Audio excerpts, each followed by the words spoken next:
오늘 우리에게 주시는 하나님 말씀 함께 봅니다. 오늘 우리에게 주시는 하나님 말씀은 마태복음 7장 28절, 29절 두 절입니다. 그러면 다 함께 읽습니다. 예수께서 이 말씀을 마치심에 무리들이 그의 가르치심에 놀라니 이는 그 가르치시는 것이 권위 있는 자와 같고 그들의 서기관들과 같지 아니함일러라. 아멘. 오늘 말씀의 제목은 예수님의 가르침의 반응입니다. 그러면 본문의 말씀을 통해 함께 은혜 나누도록 하겠습니다. 이에 본문의 말씀을 보게 되면 예수께서 이 말씀을 마치심에 무리들이 그의 가르치심에 놀랐다라고 말씀하고 있습니다. 예수님께서 말씀을 시작하신 마태복음 5장 2절을 보게 되면 예수님께서 입을 열어 가르쳐 이르셨다고 말씀하고 있습니다. 그런데 본절 28절에서는 예수께서 이 말씀을 마치셨다고 말씀하고 있습니다. 예수께서 입을 열어 가르쳐 이르셨다고 말씀하고 있는 마태복음 5장 2절은 말씀의 처음을 가리키고 본절 28절은 말씀의 끝으로서 예수께서 이 말씀을 마치셨다고 말씀하고 있는 것입니다. 한편 마태복음에 수록되어 있는 5편의 설교를 보게 되면 모두 이 말씀을 마치셨다는 말씀으로 끝나고 있습니다. 이 마태복음 7장 28절, 마태복음 11장 1절, 마태복음 13장 53절, 마태복음 19장 1절, 마태복음 26장 1절, 이제 모든 말씀들 5편의 설교가 이 말씀을 마치셨다라고 이제 끝이 나고 있는데, 그런데 예수님의 말씀을 들은 청중들의 반응에 대해서 말씀하고 있는 설교는 산상설교뿐입니다. 여기서 무리들에 해당하는 오클로스라고 하는 말은 어떤 장소에 함께 때를 지어 모인 사람들의 무리를 말합니다. 그리고 때때로 통치자들의 대립 개념으로서 민중을 뜻하기도 합니다. 여기서 산상수훈의 주요 대상은 예수님의 제자들이지만 그들을 따르는 군중들도 많이 포함되어 있을 것으로 보입니다. 한편 가르치신다라고 하는 말로 번역된 디다케라고 하는 말은 가르침이나 교훈을 의미합니다. 이러한 가르침은 예수님의 중요한 사역 가운데 하나였습니다. 예수님께서는 들에서, 산에서, 바닷가에서, 성전에서, 회당에서 구약에 근거한 하나님의 말씀을 가르치셨습니다. 본문에서는 예수님의 가르침이 끝나자 예수님의 말씀을 들은 무리들이 예수님의 가르침에 놀랐다고 말씀을 하고 있습니다. 여기서 놀랐다고 하는 말은 충격을 받았다, 아연실색했다, 기이하겠다라고 하는 뜻입니다.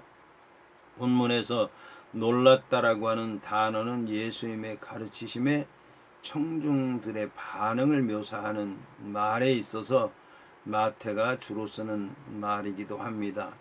이 동사가 미완료형 수동태로 사용되었는데, 미완료형 수동태로 사용되었다라고 하는 것은 예수님의 가르치심에 대해서 예수님의 말씀을 들은 청중들의 충격이 잠시 동안 있었던 것이 아니라 오랫동안 계속됐다라고 하는 것을 얘기하는 것입니다.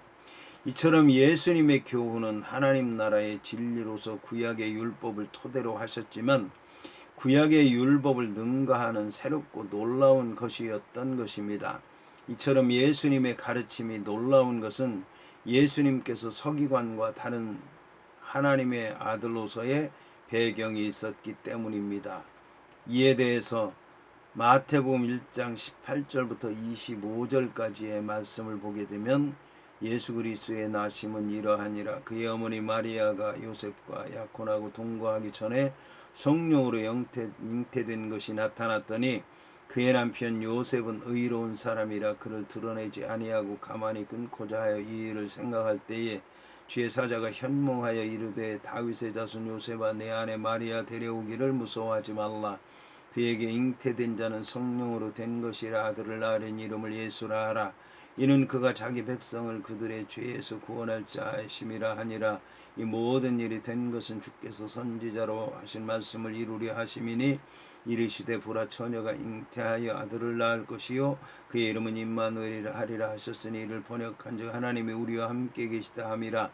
요셉이 잠에서 깨어 일어나 주의 사자의 분부대로 행하여 그의 아내를 데려왔으니 왔으나 아들을 낳기까지 동침하지 아니하더니 나음의 이름을 예수의 라 하니라고 말씀하고 있습니다.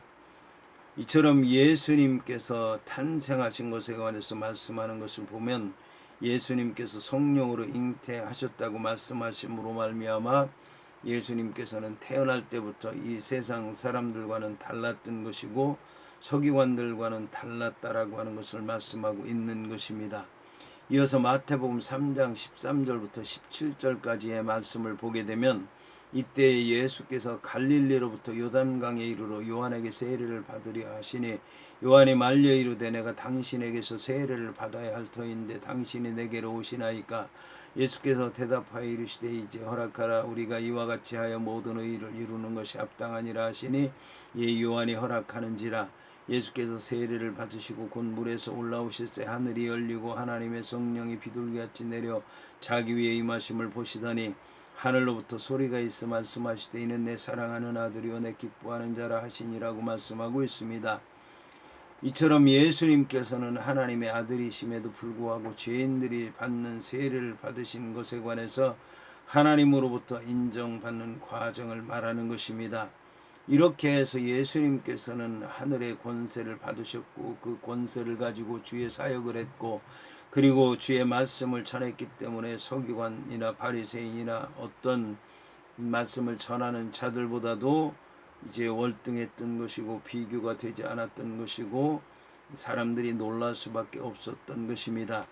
이어서 마태복음 4장 1절부터 11절까지의 말씀을 보게 되면 그때 예수께서 성령에게 이끌려 마귀에게 시험을 받으러 광야로 가사 40일을 밤낮으로 금식하신 후에 줄이신지라. 시험하는 자가 예수께 나와서 이르되 내가 만일 하나님의 아들이여든 명하여 이 돌들로 떡덩이가 되게 하라.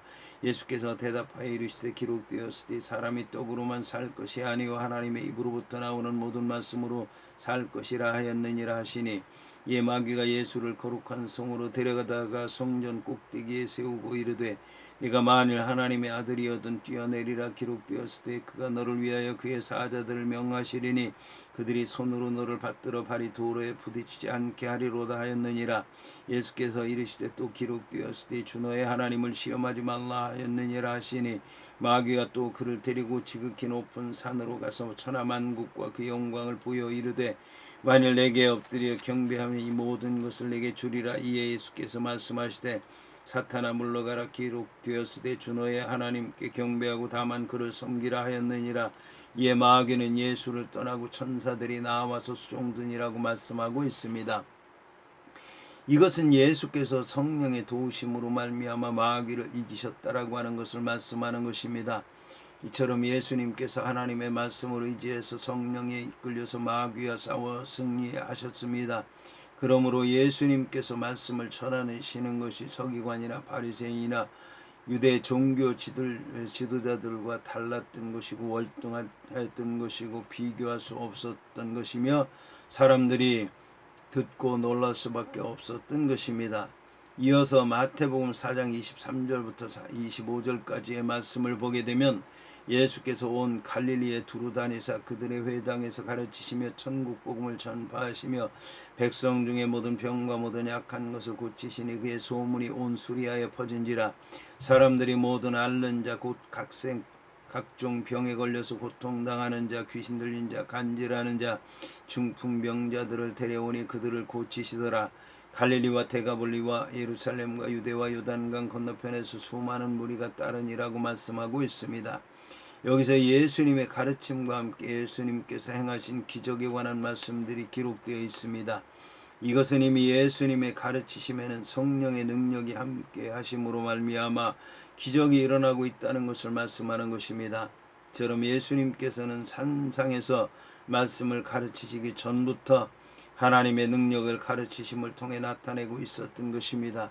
그러므로 산상 수훈을 전하실 때에 사람들이 은혜를 받고 놀라고 서기관들과 같지 않았다라고 하는 것은 예수님께서 산상에서만 보여주신 것이 아니라 산에 올라가서 하나님의 말씀을 전하기 전부터, 그러니까 예수님께서 사단에게 시험을 받을 때도 그러하셨고 세례 받으실 때도 그러셨고 이 땅에 태어나실 때부터 그러하셨다라고 하는 것을 말씀하는 것입니다. 이어서 본문은 이는 그 가르치시는 것이 권위 있는 자와 같고 그들의 서기관들과 같지 아니함일러라고 말씀하고 있습니다.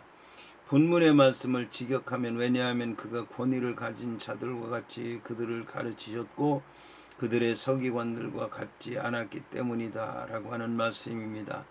산상 설교를 듣고 있던 무리들이 놀라게 된 것은 예수님의 말씀에 권세가 있었기 때문입니다. 여기서 권세에 해당하는 엑수시아라고 하는 말은 디나미스라고 하는 말과 함께 예수님의 사역에 따르는 능력과 그리스도인들에게 주어진 권능이라는 의미로 사용되었습니다.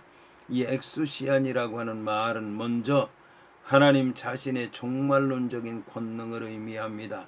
그런데 하나님께서 이 능력을 하나님의 말씀을 맡은 자들에게, 주의 종들에게, 예수님에게 위임하셨던 것입니다. 한편 이 땅에서의 예수님의 사역이 이루어진 것은 사단의 권세가 박탈당했다라고 하는 것을 의미하는 것입니다.